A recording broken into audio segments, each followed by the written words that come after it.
උතුම් වූ ධර්මදේශනය ප්‍රඥා නාලිකාව තුළින් විකාශය කිරීමට ප්‍රචාරය කිරීමට ධර්ම දානය සිදු කිරීම සඳහා ඉෂානි විජේතුංග මහත්මිය විසින් මෙම උතුම් වූ ධර්මදේශනාව සඳහා බැතිබර දායකත්වය දරා තිබෙනවා. උතුම් වූ ධර්ම දානයන්ගෙන් ජනිත වන්නා වූ මහා පුණ්‍ය ශක්තියින්ගෙන් අද දින සිව්වැනි වියට පා තබන චෙනුලි සවේන්‍යා රණතුංග දියණියට නිදුක් නිරෝගී සුවය සහ දීර්ඝායුෂ ලැබේවා.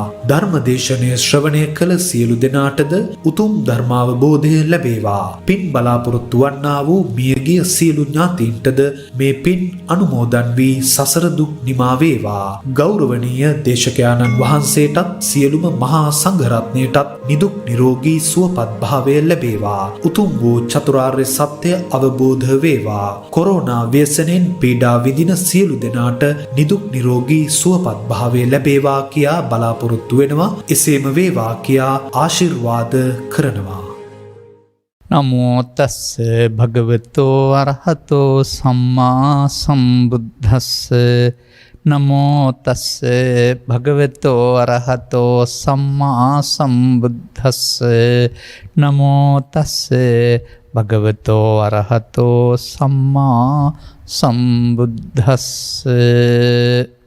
කිංච ද්වයතං වදේත ඉදං දුක්ඛං අයං දුක්ඛ සමුදයෝති අයමේ කානුපස්සන. අයං දුක්ඛ නිරෝධෝ අයං දුක්ඛ නිරෝධ ගාමිනී පටිපදාති අයං ဒ ුතියානුපස්සනාති. ධර්මානුශාසනාව සම්බන්ධ අනුග්‍රහක දායකත්වය දරන්නා වූ පින්වතුන් ප්‍රමුඛ මේ මොහොතේ ධර්ම දේශනාවන් ශ්‍රවණය කරනු ලබන්නා වූ සදහැවර පින්වතුනි, අපට ලබා දී තිබෙන මාතෘකාව දුක්ඛ ආර්ය සත්‍ය අවබෝධය. මෙම ධර්මානුශාසනාව එකක් පමණක් නොව ගණනාවක් ඔස්සේ කිරීම සඳහා අප විසින් සැලසුම් සකස් කරගෙන තිබුණා. එවිට තමයි මේ මාතෘකාව පිළිබඳ ආරාධනය අපට ඇවිදින් පවතින්නේ. යනුව එකක් පාසා පවතින්නා වූ කිසියම් ලස්සන රහසක් ඔබට මේ පිළිවෙලින් කරන ධර්ම දේශනාවල දැනගන්නට ලැබේවි. අපේ ධර්ම දේශනාවල අපි නිරන්තරයෙන් සඳහන් කරන වචනයක් තියෙනවා ද්විත්ව ධම්ම පරයය කියලා. මේ ද්විත්ව ධම්ම පරයය හොඳින් විග්‍රහ වෙන සූත්‍රයක් තමයි කුද්දක නිකායේ සුත්ත නිපාතයේ පවතින ද්වයතානුපස්සනා කියලා කියන්නේ. එකක් නෙවෙයි ඒක. ගොඩක් බණ කියන්න පුළුවන් එකක්. තථාගත බුදු පියාණන් වහන්සේ පුරාරාමේ වාසය කරන සමයෙහි පොය දිනක භික්ෂුන් වහන්සේලා පිරිවරාගෙන දිවස් කස්ථානික නැත්නම් එලිමහනේ වැඩ සිටියේදී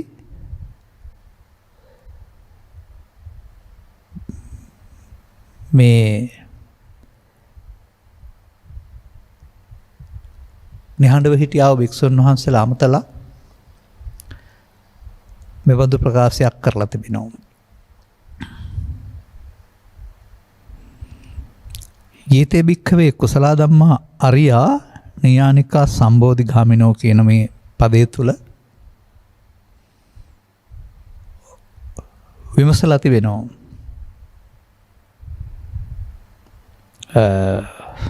නිවැරදි වූ නිවන් මඟට මඟ පෙන්වන්නා වූ බෝධිපාක්ෂික ධර්ම කෙනෙක් වෙද්ද, නැත්නම් සම්මෝධියට පමණවල යම් කිසි ධර්ම කරුණක් වෙද්ද, කවුරු හරි ඇහුවොත් නුඹලට මේවා ඇහිමෙන් මොන ප්‍රයෝජනයක්ද කියලා උන්වහන්සේ උත්තරයක් දෙන්න කියලා තියෙනවා. ඉතිතේ භික්ඛවේ පුච්චිතාරෝ අස්සු තේ ඒවමස්සු වචනියෝ යාවදේව දයතානං ධම්මානං යථාභූතං ඥානායාති.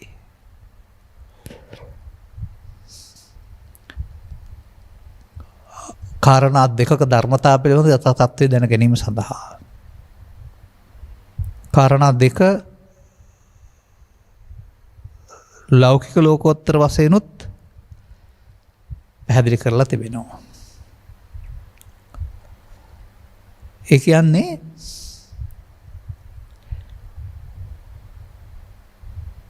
මේ දත්තානුපස්සනා වල පැහැදිලි කරනු ලබන්නේ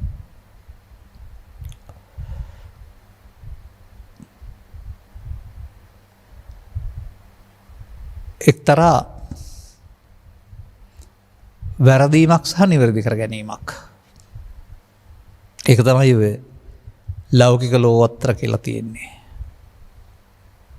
අපි ඒකට ගනිකො මෙහෙම. ඉදං දුක්ඛං අයං දුක්ඛ සමුදයෝති අයං ඒකානුපස්සනා. මේ තමයි ලෞකික. දුකත් හේතුවත් අයිති වෙන්නේ ලෝකෝත්තරයට නෙමෙයි ලෞකිකයට. නමුත් ඒක අවබෝධ කරන එක සම්මුති සත්‍යයක් නෙමෙයි ආර්ය සත්‍යයක්. අවබෝධ කරාම එතන ඉඳ හිතෙන්නේ නැහැ කාටවත්. එහෙනම් මොකද කරන්න ඕන? නැති වූ තැන සහ මාර්ගය ගන්න වෙනවා. ඒක ලෝකෝත්තර. චතුරාර්ය සත්‍ය උතුම් චතුරාර්ය සත්‍ය අවබෝධ වේවා අවබෝධ කරගන්න ඕනේ. චතුරාර්ය සත්‍ය කියන වචනේ මේ ලෝකේ පුරා ලංකාව පුරා හැමතැනම තියෙන එකක්.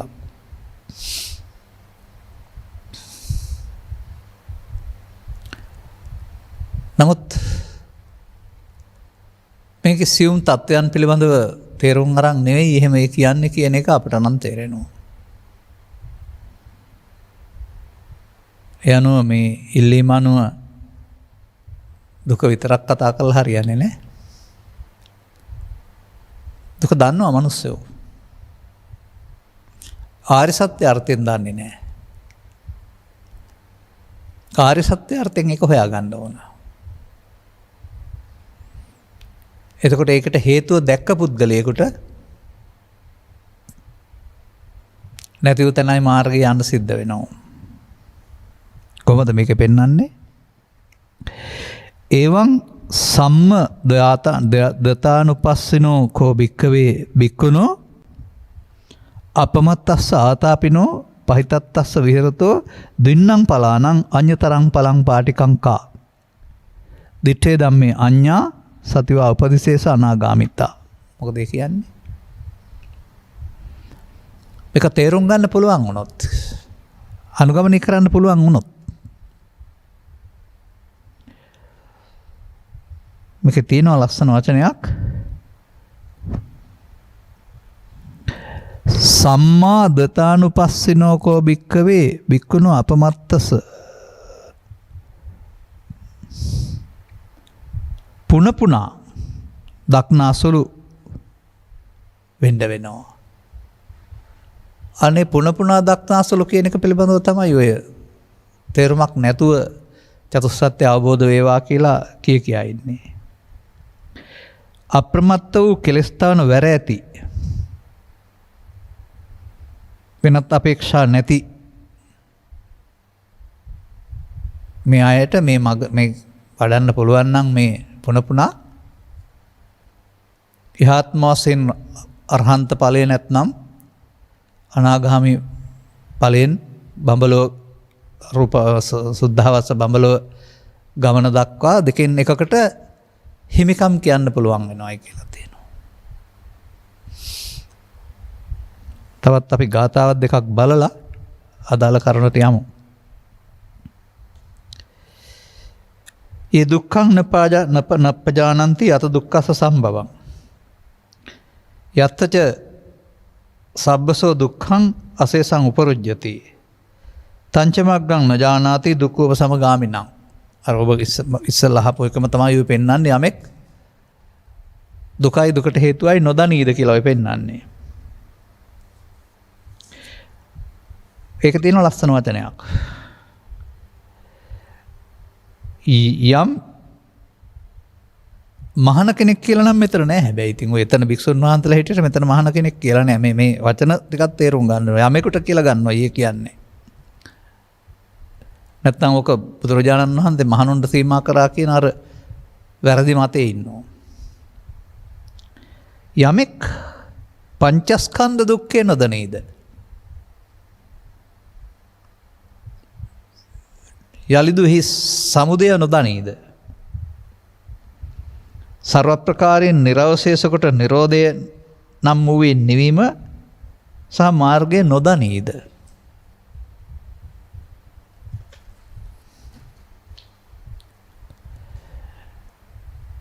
චේතෝ විමුක්ති හීනාතේ අතෝ පඤ්ඤා විමුක්තිය අබබ්බතේ අන්තක්‍රියාතේ තේ වේ ජාත රූපගා. ආපහු මෙලොවට එන එක උපතට එන එක නවත්තා ගන්නට, ජාති ජරාවට පැමිණ එක නවත්තන්නට ඔහුට බෑ. මේ දුක හේතුව නැති වූ තැන සහ මාර්ගය නොදැනී නම්. ඒකේ දුක්ඛ ඒච දුක්ඛම් පජානන්ති අත දුක්ඛස සම්භවං. ඒචේත සබ්බසෝ දුක්ඛෝ ආසේසං උපරුජ්ජති. තංච මග්ගම් පජානාති දුක්ඛෝපසමගාමිනං. ඔහු දන්නවා නම් මේ පංචස්කන්ධය කියනවට වඩා පංච උපාදානස්කන්ධ දුක්ඛය දනිද්ද? ඒක හේතුව දනිද්ද? නිරෝධ වූ තැන සහ මාර්ගය දනිද්ද?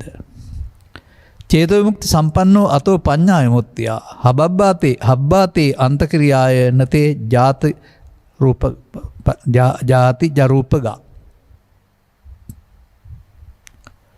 ජාති ජරාවලට එන්නේ නැහැ කියලා තියෙනවා. මේ වට දුක්ඛය කෙලවර කරනවායි කියලා තියෙනවා. මේ තමයි මේ සූත්‍ර දේශනාව තුළ පවතිනා වූ එක කොටසක් විතරක්. විස්තර පරියාව සඳහන් වෙලා තියෙනවා එක කොටසක් විතරක්. දැන් කෙලින්ම අපිට යන්න වෙනවා යම් කාරණයකට. මොකක්ද? දැනගන්න ඕන පංච උපාදානස්කන්ධය.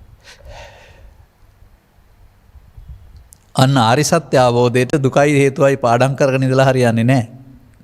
එතකොට ඒ කෙනා දන්නේ වචනයක් විතරයි. ඒක ආරි සත්‍ය අවබෝධය බවට පත්න එක පංච උපාදානස්කන්ධය තුල පේන්න ඕන. ඒ වගේ මේ මා දකින ලස්සන වචනයක් තියෙනවා.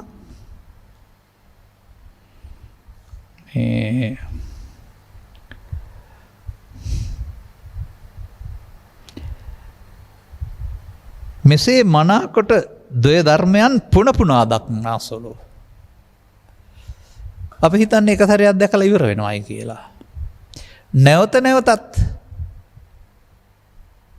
දුක දකින්න ඕනලු, හේතුව දකින්න ඕනලු. එහෙම දැක්ක කෙනාට ඒ නිසාම නැති වූ තැන සහ මාර්ගය ගන්න පුළුවන් වෙනවා. එහෙමයි ඒක තේරුම් ගන්න ඕන. නැවත නැවතත් දකින්න වෙන්නේ ඇයි කියලා තේරෙනවද? නැවත නැවතත් පංච උපාදානස්කන්ධ පහළ වෙන නිසා. අන්න අපි අර ජාති විජරාපි කියන වචන ටික විස්තර කරන්න යන්නේ නැතුව ගන්නවා. සංකිට්ඨේන පංච උපාදානස්කන්ධා දුක්ඛා. ඔය කියන කාරණා ටික උරුම වෙන්නේ මොකක් නිසාද? පංච උපාදානස්කන්ධය පවතිනවා නම් නැත්තම් උපාදානස්කන්ධය තුලයි. පංච උපාදානස්කන්ධය කොහෙද තියෙන්නේ? ඒ යම් තැනක දුක ඇත. දහම් පොතක හරි පොත්ගුලක හරි නෙවෙයි ඒක පවතින්නේ. ඒක මිනිස්සුන්ගේ සිත්වල තියෙන දෙයක්. එහෙනම් මිනිස් සිතට පංච උපාදානස්කන්ධය läගවන්නේ කෙසේද, läගුම් ගන්නේ කෙසේද, ඇතුළත් වන්නේ කෙසේද කියන එක පිළිබඳව අපට තේරෙන්න වෙනවා.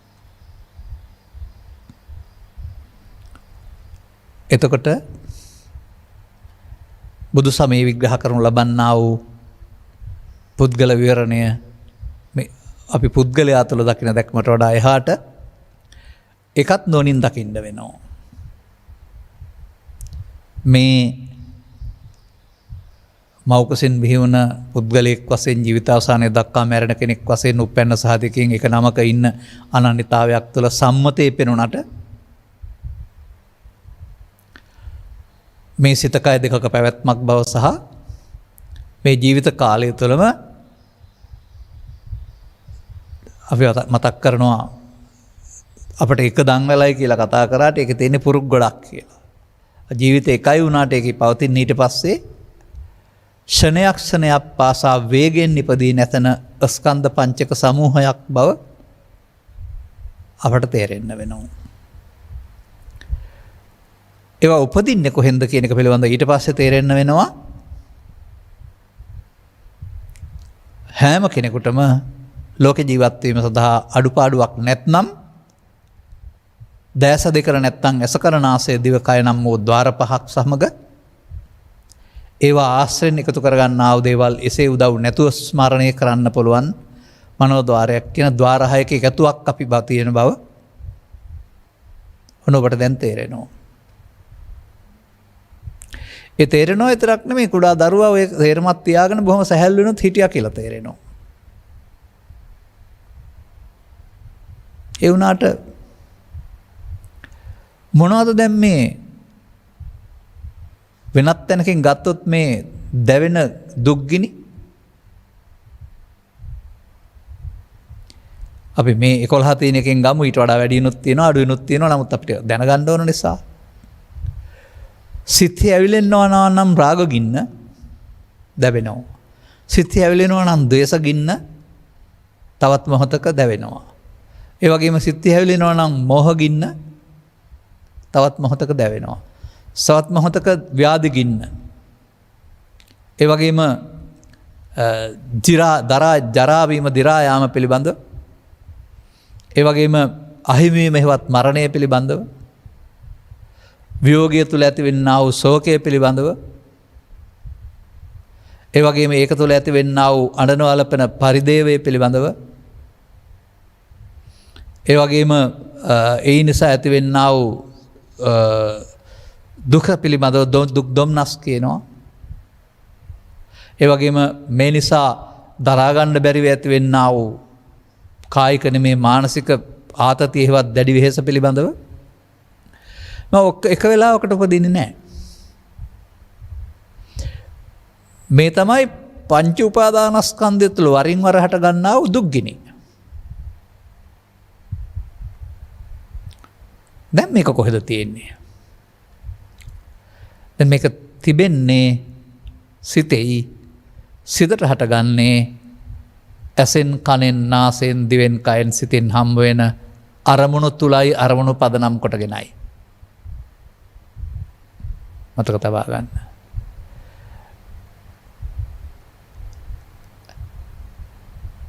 චක්කු ලෝකේ පිය රූපං සාත රූපං ඉත්තේසා තණ්හාය උප්පජ්ජමානෝ උප්පජ්ජති. සෝත ලෝකේ ගාන ලෝකේ මේ විදිහට ඇස අපට මේකට උදව් වෙනවා. ඇසට හමු වෙන අරමුණට කියන නම රූපේ. නිකං රූපේ නෙවෙයි රූප රූපේ. කනට හම්බ වෙන කියන නම ශබ්ද රූපේ. නාසයට හමු වෙන නම ගන්ධ රූපේ. මෙසේ මේ පහම රූප. නමුත් අර වෙනස් කරගන්න ආකාරයෙන් රූප රූප ශබ්ද රූප එතකොට පස් අරමුණු පංචාරම්මන. පංචාරම්මන 15 මේදී බාහිර වස්තුවක උදව්ව තියෙනවා. මේවයින් ගත්තහම මනෝද්වාරික මේ අර කැමරාවකට පින්තූරය ගන්නවා වගේ ගත්තහම රූප සටහන් ඒ වගේම අගයන් එකතු කරපුවාම ඒවට අපිට කැමති පරිදි බාහිර වස්තු නැතුවට කමක් නැහැ. කල්පනාව සොර සනින්ද තුල මේ වස්තු මෙසේම පේනවා. ඒ නිසා අර්ථවන්නා වූ ඇලීම ගැටීම එසේම හට ගන්නවා. දැන් මේ ලෝකේ ජීවත් වීම සඳහා මිනිසාට දීලා තිබෙන වරප්‍රසාදයක් තමයි ස්කන්ධ පහෙන් පහට උපදින මැරෙන ස්කන්ධ සමූහයක පැවැත්ම. ස්කන්ධ මතක තියාගන්න. ඉපදෙන මැරෙන සමූහයක පැවැත්ම දීලා තියෙන වරප්‍රසාදයක්. මෙන්න මේ වරප්‍රසාදයේ කඩ කර ගැනීම තමයි බුදු සමයට අනුව මිනිසා විසින් කරගන්න වරද සහ දුකටපත් වීම.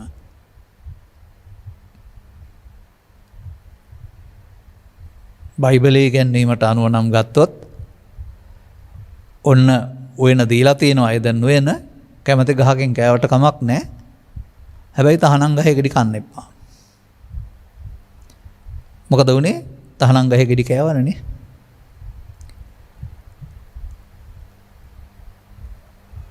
බයිබලයේ තුල ආර්ය සත්‍ය තියෙනවා කියලා මම කියන්නේ නැහැ. මම ඒක ඔක්කොම කියවලා තියෙනවා. නමුත් ඒ උපමාව ලස්සනයි.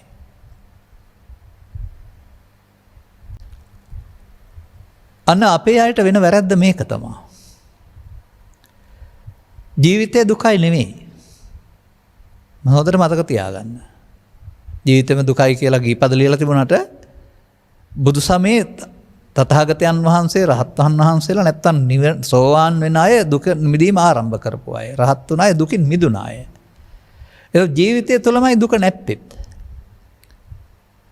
ඒ දුකින් මිදුණ තැන හෙවත් මිදී ඉන්න පුළුවන්කම උන්වහන්සේ පරිනිබ්බුතෝසෝ භගවා පරිනිබ්බානා ධම්මං දේශීති කියන පදයෙන් උන්වහන්සේ නිවිලා ඉඳගෙන අනිත් අයට ඒ නිවෙන තැනටපත් වෙන්න ධර්ම දේශනා කරනවා. ඒ අවුරුදු 35 දී උන්වහන්සේට මේ දුක නැති වූ තැනට හම්බ වුණා.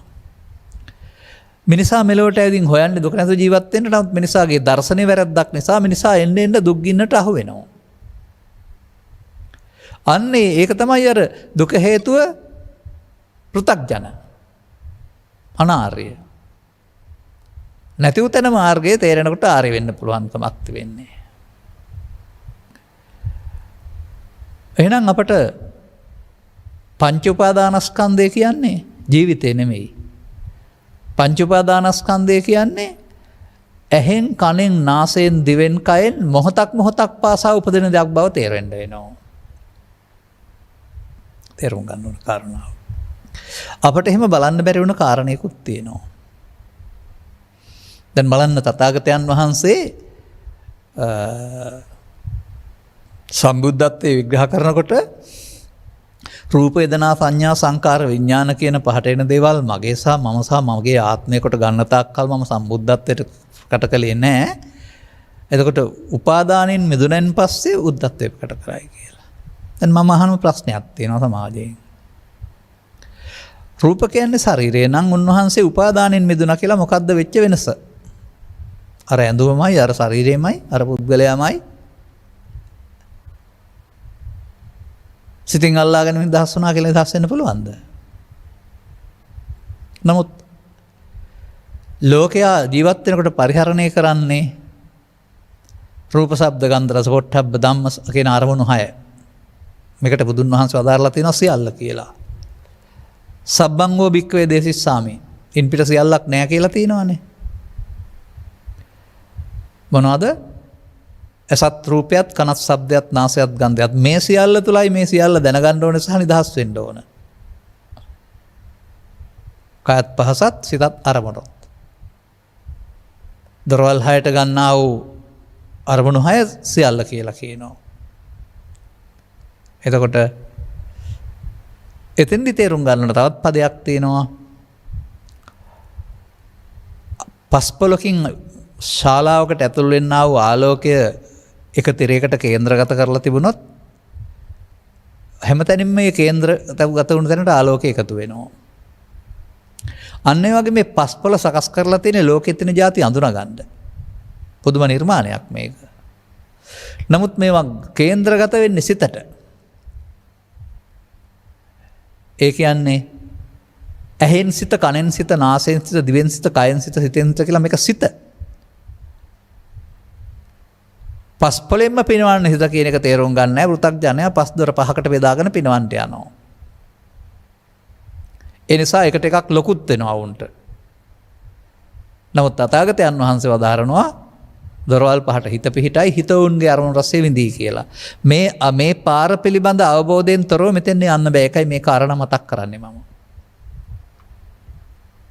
දැන් එහෙමනම් තේරුම් ගන්න ඕන පංචස්කන්ධය කියන්නේ ලෝකේ ජීවත් වෙනකොට අපට ජීවත් වෙන්න අවශ්‍ය අරමුණු හඳුනා ගැනීම සඳහා දීපු වරප්‍රසාදයක්.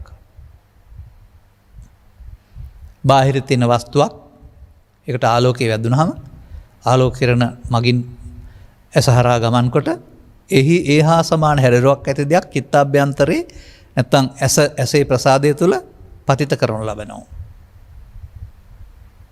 ඒ ප්‍රසාදය ප්‍රතිල කරනකොට එතන ප්‍රසාදය කියන එකේ තේරුම ඒ අරමුණ ගන්න පුළුවන්, හඳුනා ගන්න පුළුවන්, සිත පොහොට පිටන්න පුළුවන් හැකියාව. දරුවා උපන් ලෝකේ මේ මොකුත් පිළිබඳ දන්නේ නැහැ. උන්ට සෙවණල විතරයි වැටෙන්නේ.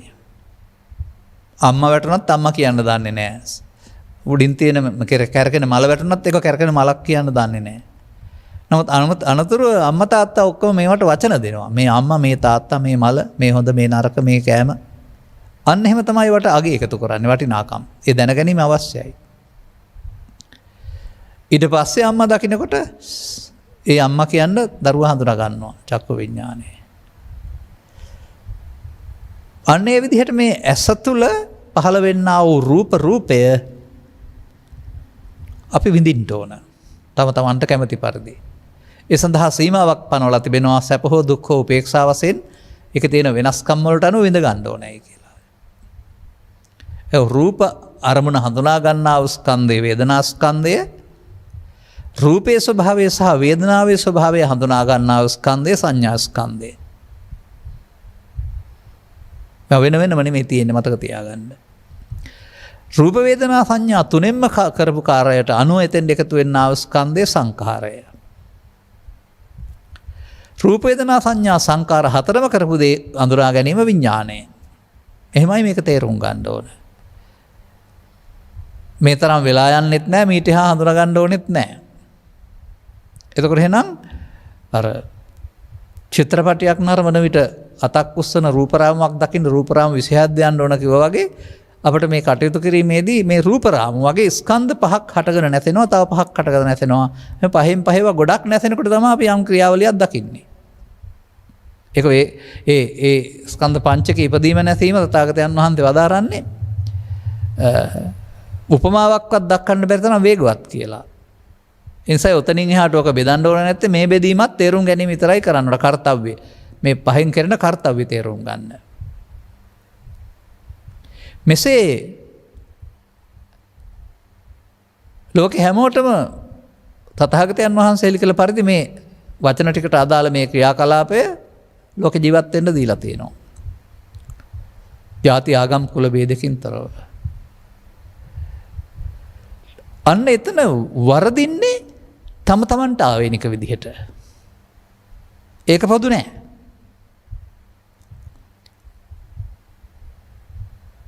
මෙන්න මෙතනදී තමයි තථාගතයන් වහන්සේ මේ දුක්ඛ සත්‍ය විග්‍රහ කිරීමේදී පංචස්කන්ධයට එන දේ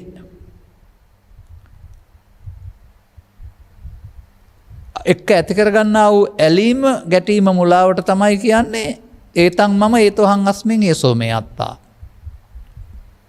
මගේ ආත්ම කොට ගැනීම. එහෙම නැත්නම් සක්කාය සූත්‍රයෙන් ගත්තොත් මේ පංචස්කන්ධයට සක්කාය කියලා කියනවා. ඒකට එන දේ මමත්වෙන් ගැනීම දිට්ඨි කියලා කියනවා. සක්කාය දිට්ඨිය සංයෝජනයක් කියනවා වගේම පංච උපාදානස්කන්ධ සංයෝජනය. මේ දෙක එකක් ඇත්තටම. සක්කාය දිට්ඨිය කියන්නේ පංච උපාදානස්කන්ධෙදී පංච උපාදානස්කන්ධයට ගත්තොත් සංයෝජනයක් වෙනවා කියලා තියෙනවා. ඒ කියන්නේ සසරට බැඳෙනවායි කියන එක. අන්න දැන් පංචස්කන්ධයේ ලෝකේ පහළ වෙන්න ජීවත් වෙන්න හඳුනා ගන්න අවශ්‍යයි. ඒක උපාදානස්කන්ධයක් බවට පත් කරගන්න කියලා වදාරලා නැහැ. ඒක අපි අතින් සිද්ධ වෙන වරදක්.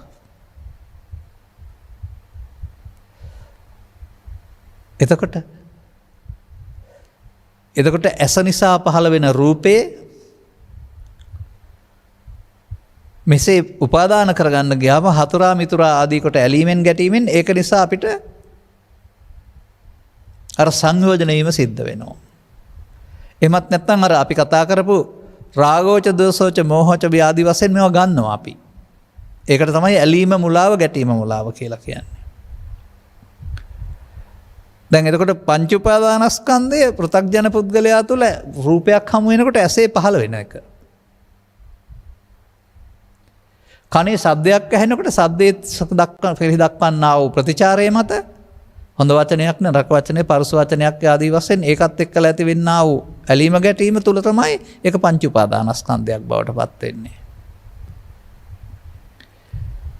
මෙන්න මේ විදිහට මේ නාසයේ ඇසේ නම් රූපේ කනේ නම් සද්දේ නාසයේ නම් ගන්ධය මුල් කොටගෙන ගන්ධ රූපය මුල් කොට වේදනා සංඥා සංකාර විඥාන. එතකොට ඒකේ මමත්වයෙන් ගැනීම තුළ තමයි ගන්ධ කාමයේ නැත්තම් ගන්ධ තණ්හාව. අර රූපේදී නම් මේකට රූප තණ්හාව කියනවා මමත්වෙන් ගත්තාම. ශබ්දේදී නම් ශබ්ද තණ්හාව කියලා කියනවා. ගන්ධේ නම් ගන්ධ තණ්හාව කියනවා. රසේ නම් රස තණ්හාව කියලා කියනවා. ස්පර්ශේ නම් පොට්ටබ්බ තණ්හාව කියලා කියනවා. අරමුණු වල නම් පෞපින් ධානය ඇතුළත් කොට ඇති කැමැති අකමැති ආදී කොට ඇසින් එන්නා වූ සියල්ල ධම්ම තණ්හා කියලා කියනවා. අන්න මේ එත්තේසා තණ්හාය උප්පජ්ජමානෝ උප්පජ්ජේත නිවිසමානෝ නිවිසති සසරට බැඳීම සංයෝජනය වීම උපාදානයේම වරදෙහි බැඳීම.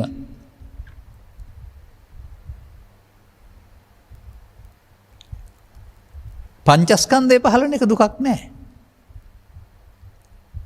උපාදානස්කන්ධය පහළ වෙන්න තව කාරණයක් තියෙනවා. ඔය අරමුණ ඔතන ගැනීම තුළ තව සිදුවෙන කරුණක් තියෙනවා. අන්න ඒ නිසා මේක එන්නේ මෙහෙන් නෙවෙයි. මෙහෙන් ගැටෙනකොට ගැටිලා අවසන් වීම ස්වභාවික දෙයක්. නමුත් ඇතුලෙන් එනවා. මේකට අදාළ ඇලීම් ගැටීම් ස්වභාවයේ සිත ඇතුලේ තිබිලා එනවා. සිත ඇතුලට දුන්නේ කවුද? එහෙම නැත්නම් මේ යලි හට ගන්න නිදිගත් සිතක් ඇති කලේ කවුද? පංච උපාදානස්කන්ධය විසින්. එනිසා ඒකට වදාරනවා පඨම සාදුතිය බික්කු සූත්‍රවල යංකෝ බික්කවේ අනුසේති. ඔබ මේ අරමුණු රසයක් විඳලා මමත්වෙන් අරගෙන චිත්තාභ්‍යන්තරයට යවනවට කියනවා අනුසේත කියලා. අන්නේ අනුසේති තමයි සංයෝජන කියලා කියන්නේ. සසරට බැඳීම කියලා කියන්නේ. එහෙම නැත්නම් ස්කන්ධ පංචකේ මමත්වෙන් ගැනීමේදී මඤ්ඤමානෝකෝ බික්කු බද්දෝ මාරස්ස අර උපාදානයේ නිසා තමයි මරණ හම්බ වෙන්නේ. ලස්සන වචනයක් තියෙනවා තේන සංකං ගච්ඡති. අන්නේ අනුසය නිසා තමයි සංකත ධර්ම හේවත් දුක් හටගන්නේ. ඒ තමන් විසින් හදාගත්ත සංකත ධර්මයක් නිසා යලි පහළ වෙනකොට පංච උපාදානස්කන්ධය හට ගන්නවා දුක් හට ගන්නවා ඇරුණාම ලෝකේ තියෙනවාද ඒ දුක? මේ ලෝකේ ජීවත් වෙනකොට දුකක් නැතුව ජීවත් වෙන්න ඕන මානසික පරිවර්තනය තමයි උගන්වන්නේ බුදුරජාණන් වහන්සේ ධර්ම දේශනා කිරීම තුළ. ඒක මානසික විප්ලවයක්. එතකොට අන්න දැන් මේ දරුවෙක් මේ කාරණා නොදැන ජීවත් වෙනකොට මේ අනුසේති කියන කාරණාව ඇසෙන් කනෙන් නාසෙන් දිවෙන් කයෙන් රූප ශබ්ද ගන්ධ රස පොට්ටබ්බ ධම්ම තණ්හා යටතේ ඉතුරු කරනවා. අන්න තණ්හාය ජායති සෝකෝ තණ්හා ජායති බයං ඒක තමයි දුක.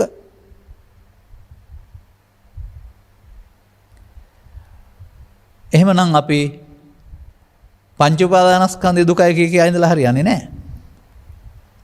ඇසෙන් කනෙන් නාසයෙන් දිවෙන් කයෙන් හෝ සිතින් ඔබට යම්කිසි මේ කියන පීඩාවක් ගෙනත් දෙනවා නම් ඒක වැරදිකාරයා බාහිර රූප ශබ්ද ගන්ධ රස නෙවෙයි. ඒවත් එක්ක ඔබ ඇති කරගත්ත මේ බන්ධනය අනුසේති.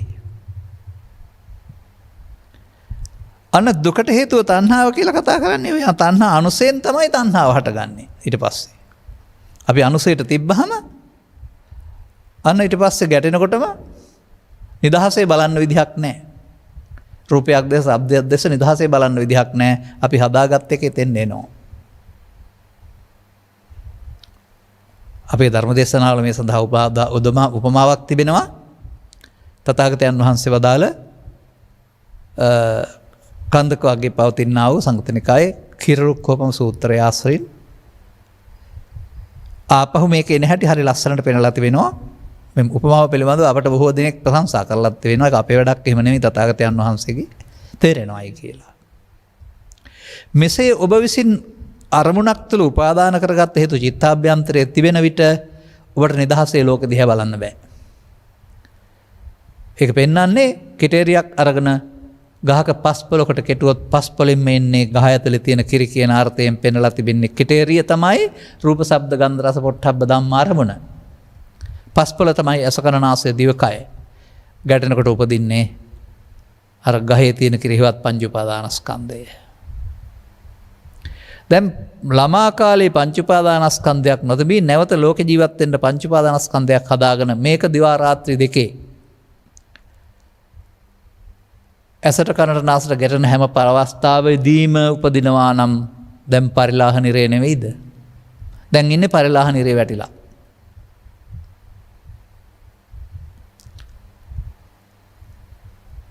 පංච උපාදානස්කන්ධය. එතකොට අපි අතින් සිදුවන වරදක් නේද? මේ ස්කන්ධ ඕනෑම ස්කන්ධ පංචකයක් තුළ ඇහි කනේ නාසයේ දිවේ කයේ මේ මොහොතට එන්නේ කෝකද? අතීත හෝ අනාගත ගන්න ඕනේ. මේ මොහොතට එන්නේ කෝකද? ඒකේ තියෙන එක නෙමෙයි දුක කියලා කියන්නේ. ජීවිතේ දුකයි නෙමෙයිනේ. එකක ඊර්ෂ්‍යාව, එකක ක්‍රෝධය, එකක වෛරය, එකක ලෝභය, එකක ද්වේෂය, එකක මානය, එක දේවල්. ඒ කෝවා තිබුණත් ඒකේ වැරදිකාරයා වෙන්නේ බාහිර පරිසරය නෙමෙයි. ඔබ එහි ඇති වුණා වූ අල්ලා ගැනීම මෙහෙවත් මමත්වෙන් ගැන මඤ්ඤමානය.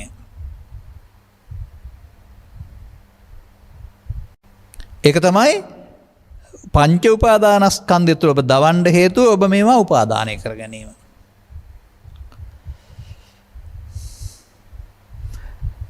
දැන් එතකොට නම් අරමුණක් තුළ ස්කන්ධ පංචකයක් තුළ දුක සහ හේතුව දකින්න ඕන නේද? විතරක් මදි. එතනම එහෙනම් නැති වූ තැන සමාර්ගය යන්න ඕන නේද? මහ ලොකු බණක් මේකේ නෑ නේද තේරුම් ගත්තාම. ඔය චතුස්සත්‍ය ධර්ම අවබෝධ වේවා කියලා කියා හිටියට කවදාවත් කරෙන්නේ නැත්තේ ඒකනේ. පුනපුනා දකින්න ඕන. පුනපුනා දකින්න දීලා තිබෙන්නේත් අර ඇලෙන අවස්ථාවම නොඇලී ඉන්න. ගැටෙන අවස්ථාවම නොගැටී ඉන්න. නැත්නම් දුක සහ දුකට හේතුව රැස් කරන එක වෙනුවට ඒ මොහොතම නැති වුණ තැන සහ මාර්ගය ගන්න. තමයි මේ වචනේ මෙහෙම තිබුණාට මේ හතරම එකට කතා කරන්න ඕන මම. මොකද දුක ගැන විතරක් කතා කරලා හරියන්නේ නැහනේ. බුදුරජාණන් වහන්සේ කතා කරේ දුකක් කතා කරේ මිනිස්සුන්ට එක උණ හැටි කියලා දෙන්න ඕන නිසා. උන්වහන්සේ නැත්තම් නැති වුණ තැන සහ මාර්ගය තමයි වැදගත් වෙන්නේ. එහෙනම් ඔබ පස්දොරෙන් ලෝකේ පාවිච්චි කරන්න ගින් වරදක් කරගත්තා. කොහොමද?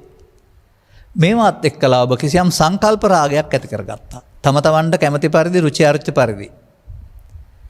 ඒක හොඳට මතක තියාගන්න නිබ්බේධික සූත්‍ර ධම්මපරියාය නේතේ කාමායානි චිත්‍රානි ලෝකේ විචිත්‍ර වූ බාහිර ලෝකේ මොනම කාමයක්වත් නැහැ.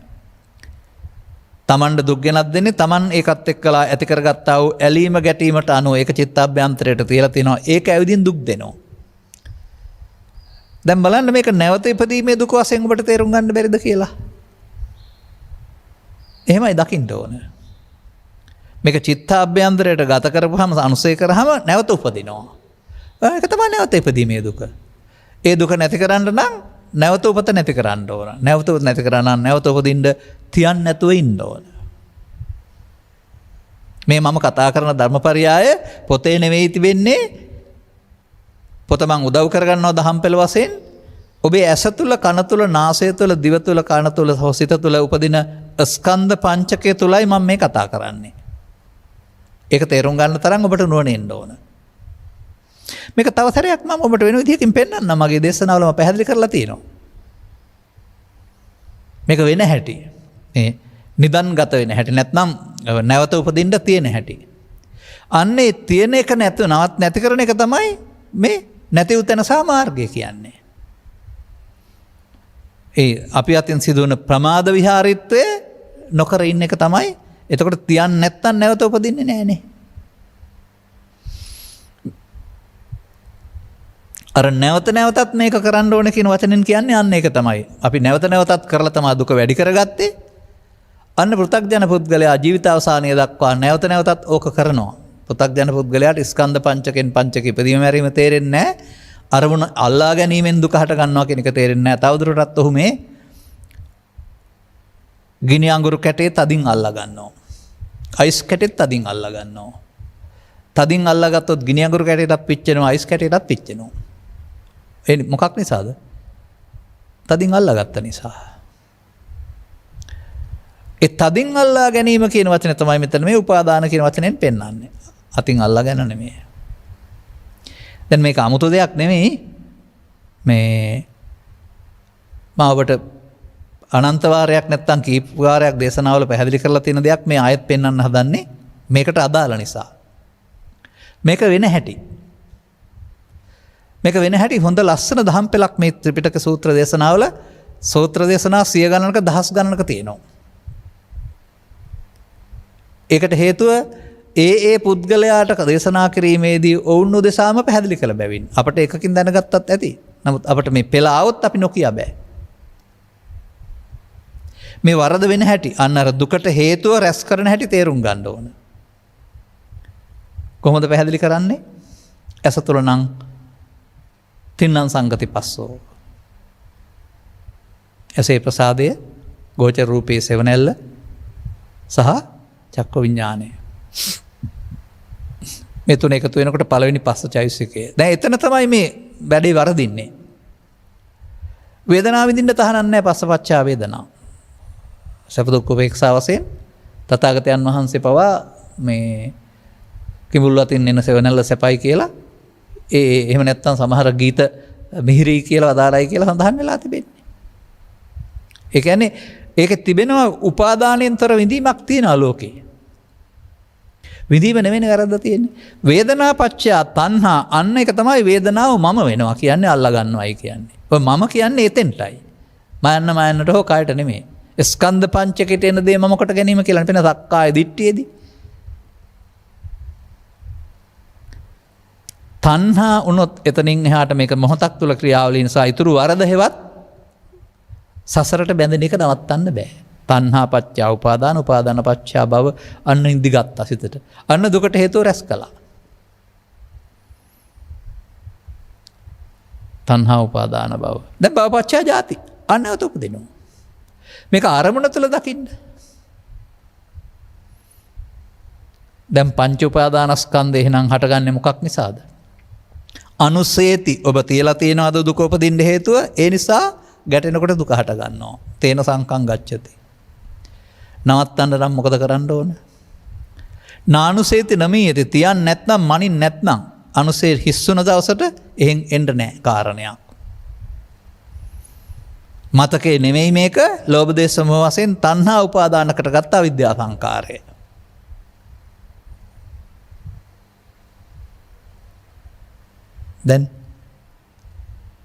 දැන් තේරෙනවද තථාගත දේශනාව තුළ ස්කන්ධ පංචකයට තියෙන වටිනාකම? ස්කන්ධ පංචකය තුළ ඇහෙන් පේන්නේ නැහැ නුවණින් දකින්න ඕන වටිනාකම. යදා පඤ්ඤාය පස්සති.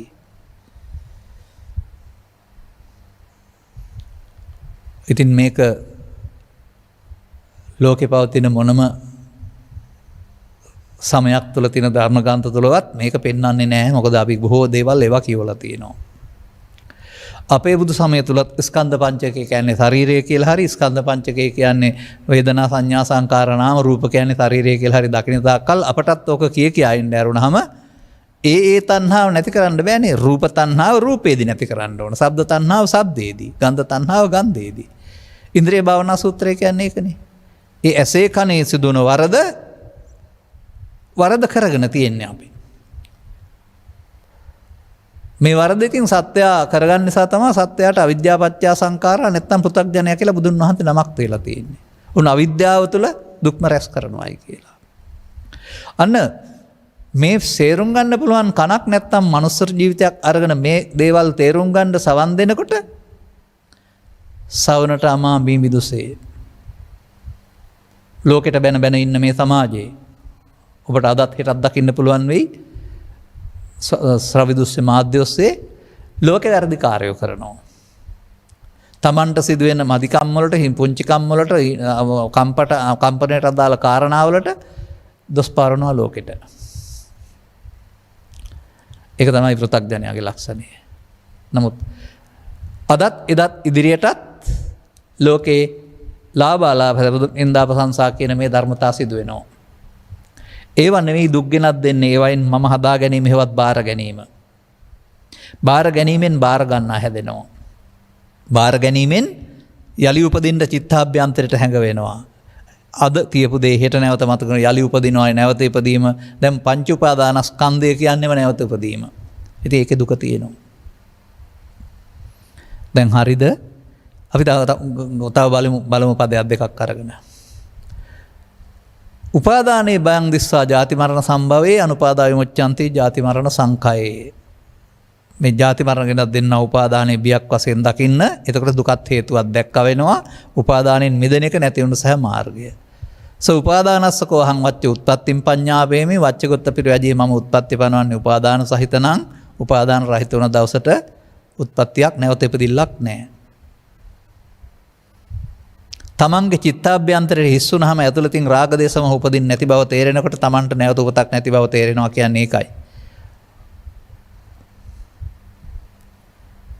කීනා ජාති උසිතං කතං බ්‍රහ්මචරියං කතං කරණීයං නාපරං ඉත්තත් ආයති.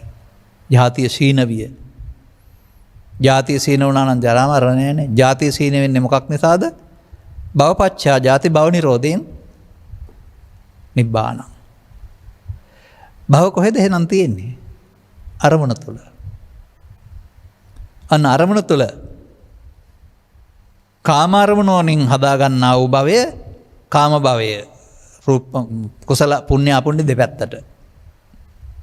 කාම අරමුණු යටපත් කරගෙන රූප අරමුණු ගත්තාම ඒක තුල භවය රූප භවය. අරූප අරමුණු තුල අරූප ධානය තුල හදාගන්නේ අරූප භවය. දැන් මෙහෙම භවය හදාගෙන නෙවෙයිද යන්නේ? මම දකින්න දෙයක් තියෙනවා. සදහම් යම් දවසකදී පැහැදිලි ස්කන්ධ පංචක තුල පැහැදිලි කරන්න ත්‍රිලක්ෂණය පැහැදිලි කරගන්න බැරි වුණාද යම් දවසක? එදා පටන් සදහම් පොතපතේ තිබුණාට අනුගමනය කරන්න බෑ සදහම් අටපත් වෙලා අතුරු දහම් වෙලා. අනතුරුව බෞද්ධ සියලු දෙනා ඇතුළ අයිති වෙන්නේ වැඩි බහුතරයක් ශාස්ත්‍රවාදීන්ට. ඔවුන්ගේ ප්‍රකාශ තමයි මේ රටේ දකින්න හම්බ වෙන්නේ. මේ ශාස්ත්‍රවාදයේ ප්‍රකාශ. අනාගතයක් තියෙනවා, අපාය තියෙනවා, දිව්‍ය ලෝකේ තියෙනවා, බ්‍රහ්ම ලෝකේ තියෙනවා, අපිත් ඉන්නවා, ඔක්කොම තියෙනවා. තව කොටසක් මෙලොකුත් නැහැ, පරලෝකුත් නැහැ, අපායකුත් නැහැ, බුදුනුත් නැහැ, උච්චේද. මේක ඉඳගෙන කවදාවත් ගෞතම සසුන තුළ නිවන් ලබන්න බෑ. මේක අනාගත බුදුහාමක ශාසනයෙන් නිවන් දකින්න හදපු ශාස්ත්‍රවාදී බුද්ධ ආගමනේ. එහෙනම් අපි ශාස්ත්‍රවාදී බුද්ධ ආගමෙන් ස්කන්ධ පංචකය තුළ හේතුඵලවාදී දර්ශනයට එන්න.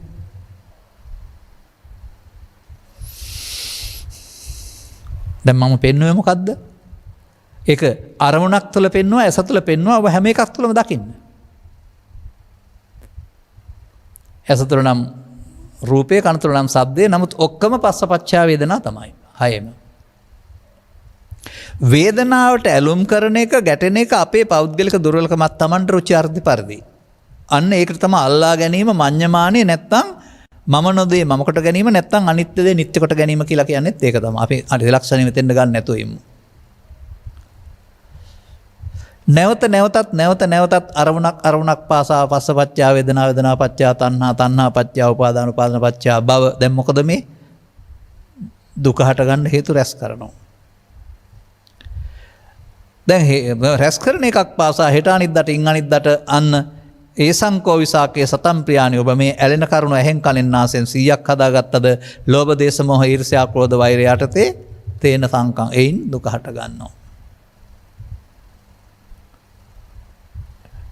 ඉදන් දුක්ඛං අයං දුක්ඛ සමුදයෝති අයං ඒකානුපස්සනා. ස්කන්ධ පංචක තුළ මේ දුකයි මේ රාග දේශ මොහයන්ගේ දැවීමයි දුක. හේතුව Taman විසින් ඒවට අදාළ මූලයන් රැස් කරපු නිසා සමුදය. දැන් දුක නැති වූ තැන මොකද්ද? උපාදානේ නැති වූ තැන. උපාදානය නම් පංච උපාදානස්කන්ධය නම් දුක. ඒකට හේතුව උපාදානය. උපාදානයට හේතුව තණ්හාව. තණ්හාව වෙලා තමයි උපාදානය වෙන්නේ. එහෙනම් තණ්හා නැති වුණොත් උපාදාන නැහැනේ. එහෙමනේ උපාදාන නැති වෙන්නේ. එහෙනම් ඒ ඇසේ, කනේ, නාසයේ, දිවේ, කයේ අරමුණේ තණ්හා උපාදාන වෙන්න නොදෙන්න අපිට වීරිය කරන්න වෙනවා, මාර්ගය ගන්න වෙනවා, සතියක් පාවිච්චි කරන්න වෙනවා. ඔන්න ඔතෙන්ද සතිය ගේන්න තමයි ආනාපාන වලින් සතියක් හුරු කරන්නේ හුස්ම ඇතුළු වීම පිටවීමට.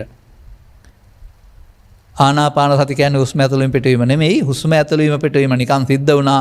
සති කියන චෛතසිකයේ එතෙන්ද අරන් පුරුදු කරනවා. ඇතුළු වෙනවා දැනෙනවා, පිට වෙනවා දැනෙනවා. ධර්මය මුකුත් තේරුම් අරන් වඩන්න පුළුවන් විදර්ශනාවක් නැහැ. ඒ සතිය දියුණු කරගත්තාම මෙන්න මෙතෙන්ට මේ වර්තමානයේට තණ්හා උපාදාන භව වෙනවා නම් සතිය නැහැ. තණ්හා උපාදාන භව නොවෙන්න සතිය ඕනේ. පේන්නෝ සතිය කියන්නේ චෛසිකයක් නේ පේනවා. දැනෙනවා. අසුපාර ඇතුළු වෙනවා දැනෙනවනේ. ඒ දැනෙන්නේ සතියේටනේ. පිට වෙනවා දැනෙනවා. එහෙනම් මෙතනත් උපාදාන වෙනවා දැනෙනවා. උපාදාන නොවී ඉන්න දැනෙයි. දැන් තේරෙනවද මේ තියෙන වචනේ තේරුම?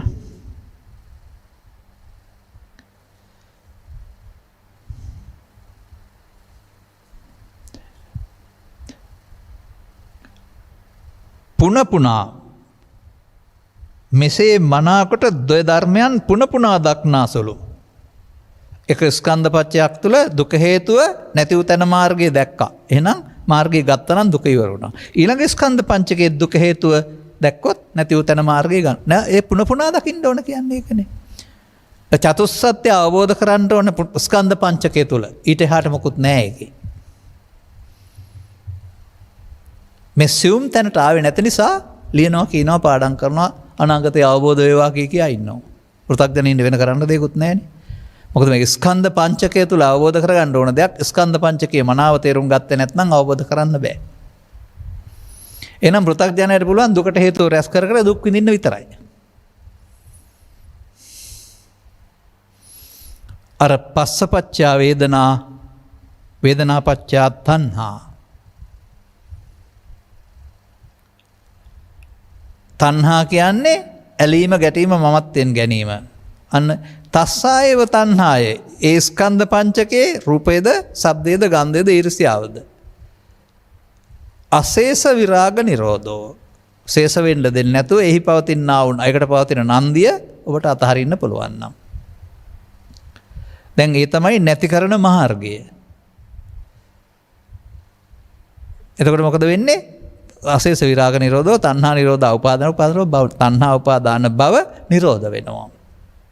භව නිරෝධ නම් ಜಾති තියෙනවද? භව නිරෝධෝ නම් එතනින් යන්නේ නිබ්බාන. ඒ නැති කිරීමේ මාර්ගය. තණ්හාව නැති වූ තැන නිරෝධ සත්‍ය නැති කිරීම මාර්ගය නැති කිරීමේ මාර්ගය. දැන් මේක කරනවා නම් ඊට පස්සේ මම යන්නේ ආර්ය අෂ්ටාංගික මාර්ගය කියලා ගලපන්න ඕන කියලා හිතනවාද ඔබ? දැන් මේ ආර්යයන් සඳහා අෂ්ටාංගික මාර්ගය එතකොට ලියලියා කියා ඉන්න තියෙන එකක්ද මේ අරමුණත් වල වඩන්න තියෙන එකක් නේද? කල්යල් බල බල ඉන්න වෙලාවක් නැහැනේ. අර තණ්හා උපාදාන වෙනවා නම් ඒක මිත්‍යා. තණ්හා උපාදාන නැත්තම් සම්මා. ඒ නිසා වැරදි සමාධි උපදවා ගත්තාම ඒක තුලත් ඔය තණ්හා උපාදාන බව තියෙන නිසා තමයි ඒක මිත්‍යා සමාධි කියන්නේ. ලෞකික සමාධි ඔක්කොම ටික ඒකේ තණ්හා උපාදාන කරගත්ත මමක් ඉන්නවා. ඒ මම කාම ලෝකේ මම නෙමෙයි. රූප ශබ්ද ගන්ධ රස තණ්හාව නෙමෙයි. ඒකට කියන්නේ භව නැත්නම් විභව තණ්හා. ඒ තමයි මම. මිත්‍යා සමාධිය. ඒ ඇයි ස්කන්ධ පංචකයේ මුල් කොටගෙන දුක හේතුව නැති වූ තන මාර්ගය දැකලා ගියාය බුදුන් වහන්සේ පහළ වෙනකොට හිටියේ නෑ. උන් චතුස්සත්‍ය අවබෝධයක් තිබුණ නෑ කාටවත්. ඔවුන් වෙනත් බාහිර උපක්‍රම මාර්ගයෙන් සිත සංසුන් කරගත්තා කෙලෙස් යටපත් කරගෙන. ඔවුන්ට තියෙන සමාධි වෙනත් සමාධිය. ඔවුන්ටත් හැබැයි තථාගතයන් වහන්සේ වදාරලා තිබෙනවා රූපී අරූපී ධානලාභියා රැවටිලා ඉන්නේ බැඳලා ඉන්නේ නිවන කියලා රූපී අරූපී ධානයට. ඒකත් පංච උපාදානස්කන්ධයක් ආයතනයක්. එය කෙරෙහි සතිමත් වෙලා නිදුක්ඛානාසයෙන් බලපුවම ඔහුට හම්බ වෙනවා දුකින් මිදීම. අපි ඒ ගැන හොයන්න යන්න ඕනේ. මොකද අපි වට බැඳිලා නැහැනේ. අපිට උගන්වන බුද්ධ ධර්මයෙන් නම් වට බැඳිලා කඩන්න තමයි උගන්වන්නේ. මොකද ඒවා පොත්පත්වල ලියව නිකන් උගන්වන්න හදපු අරුණාම අත්දැකීම් ඇතුළු ලිපි දේවල් නෙමෙයිනේ. ඒ නිසා අපිට මේක ප්‍රායෝගිකව තේරෙනවා නම් ඊට පස්සේ ඒක තුළ තිබෙනා වූ සතුට ඒ කියන්නේ මේ ධර්මයෙන් දුකින් මිදෙන්න ඕන කාරණාව පිළිබඳ අවබෝධයමත් සතුටක් මම දන්න ආකාරයට. ආගමිටි සූරේකා කියලා දීවා වගේ කොතරම් සතුටක් රජ කෙනෙකුට අහෝසුකම් කිව්වා කියන්නේ. සංසාරයේ සැරිසරලා දන්න දේවල් ඔක්කොම කරලා. නමුත් හොයපු සතුට කවදාවත් හම්බ වෙන්නේ නැහැ. පවෙන් භවගාමි, පිනෙන් ගවගාමි, ධානෙන් භවගාමි, භවගාමීමයි. දැන් භවය නිරෝධගාමි. තණ්හා උපාදාන භව කරන්නේ නැත්නම්නේ භව නිරෝධගාමි. එහෙනම් තේරෙනවද තණ්හා උපාදාන භව පව තුලයි, පින තුලයි, ධානය තුලයි තියෙනවා ඒක දුක රැස් කරන මාර්ගය කියලා. දැන් ස්කන්ධ පංචකයෙන් පංචකයට uppannam kama vitakkan, uppannam ව්‍යාපාද විතක්කං, uppannam විහිංසා විතක්කං කියන්නේ මේ පංච උපාදානස්කන්ධය හටගන්න එකනේ. දුක දකින්න වෙනවා. හේතුව Taman තියපු එක. එහෙනම් ඒකෙන් ඒක දැවිලා ඉවර වෙලා යයි. ආපහු තියන්න එපා කියලානේ පෙන්වන්නේ. අන්න වර්තමාන මොහොත දුකට හේතු නොතබ අවසන් කිරීමට ස්කන්ධ පංචකයෙන් පංචකයට මොකද කරන්න ඕන? නැති වූ තැන සහ මාර්ගය යන්න ඕන. නැති වූ තැන සහ මාර්ගය නැති වූ තැන රස්සායව තණ්හා ආශේෂ විරාග නාදෝ. ඒ තණ්හාව ශේෂ වෙන්නේ නැත්නම් උපාදාන භව නැති වෙනවා. දැන් එතකොට එතනම මොකද වෙන්නේ? මේ තණ්හා උපාදාන භව නැති කිරීම මාර්ගයයි. ආර්ය මාර්ගයයි. ඵලය ඒ මොහොතේම හම්බ වෙනවා. ඒකනේ මං කියන්නේ මාර්ගඵල කියලා එකක් බලාපොරොත්තු වෙන්න එපායි කියලා කියන්නේ. යම් මොහොතක මේ ස්කන්ධ පංචකේ උපාදාන වීම නතර වුණා නම් එතනදී ඔබට බුදුන් හමුවට යනවා. ඔබට ධර්මය හමු වෙනවා. ආරම්භ වෙනවා. අන සෝවාන් ඵලෙන් බුදුන් දැක්කා කියලා කියන්නේ මේ උපාදානස්කන්ධයක් පළවෙනි වතාවට අවසන් වෙන එක. උපාදාන නොවි. රහතුන් ඵලෙන් බුදුන් දැක්කා කියලා කියන්නේ උපාදාන සම්පූර්ණයෙන් 100%ක් ඉවර වෙන එක. එහෙනම් බුදු සමය මිනිසාට දුක පනවන්නේ උපාදානයේ මුල් කොටගෙන බුදු සමය මිනිසාට හඳුන්වා දෙන්නේ උපාදානෙන් මිදීම දුකින් මිදීමයි. ඔන්න මේ සූත්‍රයේ පවතින පළවෙනි කොටසේ පෙන්වන එක. ධම්මපරියාය. ඉතින් ඔබට මේක නැවත නැවතත් සවන් දීලා පොත තුළ නෙමෙයි ඔබේ ඇස තුළ, කන තුළ, නාසය තුළ, දිව තුළ උපදින අරමුණ තුළ සිදුවෙන වරදක් බව තේරුම් අරගෙන ඒකටයි පමාද විහාරී කියලා වදාළේ කියලා තේරුම් ගත්තාම දැන් අප්‍රමාද වෙන්න වෙනවා. අපමාදවම තපදන්නේ. අන්න සතිය ඕන තැන. අනුගමනීය ප්‍රතිපදාවකට ආයුතුයි කියලා මා පැහැදිලි කරන්නේ අන්න ඒකයි. කරුණු තේරුම් අරගෙන දැන් හරිද එහෙනම් දුක තා හේතුව කාටද අයිති? පෘථග්ජනයින්ට. අනාර්ය. ඒක තේරුම් ගත්ත පුද්ගලයාට තේරුම් ගන්නකොට ආර්ය වෙනවා. දැන් නැති වුණ තැන සමාර්ගය තමයි යන්න තියෙන්නේ. සම්මර්ෂණය කරගෙන අදාළ කරුණු තේරුම් අරගෙන මොහොතක් පාසාම නිවනටපත් වෙන්න තියෙන දොරට විවෘත කර ගැනීමට ඔබ කරුණු පැහැදිලි කිරීම හේතු ආසනාව වේවායි කියන සුභාශිංසනයේ ප්‍රාර්ථනා කරමින් මම ධර්මානුශාසනාව මෙසේ අවසන් කරනු ලබනවා. මෙම උතුම් ධර්ම දේශනාව සඳහා බැතිබර දායකත්වය දරන ලබන්නේ ඉෂානී විජේතුංග මහත්මිය විසිනි. අරමුණ උතුම් වූ ධර්ම දානයෙන් ජනිත වන්නා වූ මහා පුණ්‍ය ශක්තිය අද දින සිව්වැනි වියට පාතබන චනුලි සවෙන්‍යා රණතුංග දියණියට නිදුක් නිරෝගී සුවය සහ දීර්ඝායුෂම ලැබේවා. පමණක් නෙමේ සුබ උපන් දිනයක්ම වේවා.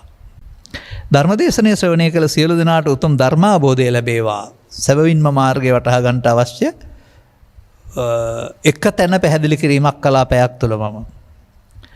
පින් බලාපොරොත්තු වන්නා වූ මියගිය සියලු ඥාතීන්ට මේ පින් අනුමෝදන් වී ඒ ජීවිතයේ දුක් කෙලවර වෙනවා. එතන තියෙන දුකක් විතරයි කෙලවර වෙන්නේ පින් අනුමෝදන් වුණාම. ආයි මතු උපතක් ලැබලා මේක තේරුම් අරගෙන දුක් කෙලවර කර ගන්න ඕන. නිකන් එහෙම වෙන්නේ නැහැ. ඒ නිසා ඒ හද තේරුම් ගන්න ඒ කාරණාව.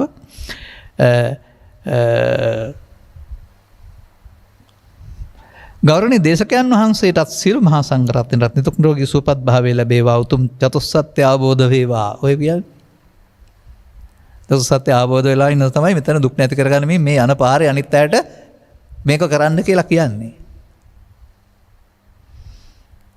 ඒක සම්පූර්ණ කරගන්නයි තියෙන්නේ, ඉවර කරගන්න. කොරෝනා වසනෙන් පීඩාව ඉඳලා සියලුම දෙනාට නිදුක් නිරෝගී සුවපත් භාවය ලැබීමට නොනැස පෑදේවා, සහයෝගය ලැබේවා. එබැවින් මෙවදු ගාම්භීර මාතෘකාවක් ලබා දීම පිළිබඳව අපි ස්තුතිවන්ත වෙනවා. අපි සඳහා කල්යල් බලමින් හිටියේ මේක තව තියෙනවා ගොඩක්. මේ ආරම්භකයේ විතරයි. තවදුරටත් මේ මේ ස්ථානයම මේ අවස්ථාවම තවදුරටත් පැහැදිලි කරන්න තරුණ දේශනා කීපයක් කරන්න බලාපොරොත්තු වෙනවා. එහෙනම් සුබ උපන්දිනයක් වේවා ආදරණීය දිනියට. අනිත් අයට දහම් මැස පෙදේවා. පරලොස්පත් ඥාතීන් කැමැතිනම් පින් අනුමෝදන් කරගනිත්වා. හැමට සද්ධර්මයේ සරණ ලැබේවා. සබ්බිහිත්‍යෝ වජ්ජන්තු සබ්බ රෝගෝ විනස්සතු මාතේ බවත් අන්තරායෝ සුඛී දීඝායුකෝ භව. හැම දිනාටම තෙරුවන් සරණයි. දේශක්ඛයෝ නිබ්බානං